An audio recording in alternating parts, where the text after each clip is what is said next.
నమస్తే మిత్రులారా, నేను మీ శ్రీనివాస్ చౌహాన్ అడ్వకేట్. మిత్రులారా, ఒక కేసులోని విషయం ఏంటి అంటే, ఒక వ్యక్తి ఒక అపార్ట్మెంట్ లో ఫ్లాట్ కొనుగోలు చేసినాడు.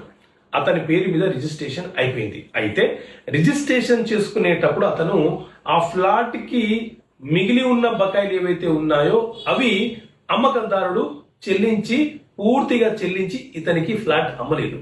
ఇప్పుడు ఆ మిగిలిన బకాయిలు ఎవరు చెల్లించాలి అంటే, మిత్రులారా, ఎప్పుడైనా సరే ఏదైనా ఒక అపార్ట్మెంట్ లో ఫ్లాట్ గానీ లేకపోతే ఒక హౌస్ గానీ మనం కొనుగోలు చేసేటప్పుడు దాని మీద ఏవైనా బకాయిలు ఉంటే, అంటే ట్యాక్స్ గానీ, కరెంట్ బిల్లులు గానీ, ఇతర వాటర్ బిల్లులు గానీ, ఏ ఇతర బకాయిలు ప్రభుత్వానికి చెల్లించే బకాయిలు ఉంటే ఎవరైతే అమ్ముతున్నారో ఆ వ్యక్తే పూర్తిగా చెల్లించి మనకు అమ్మాలి.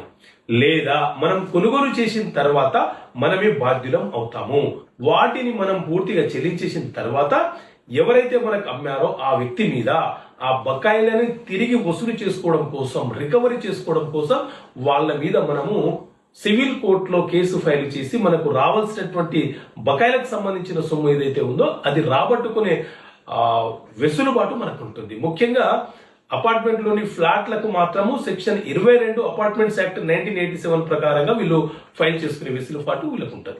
ఓకే మిత్రులారా, థ్యాంక్ యూ. జై హింద్.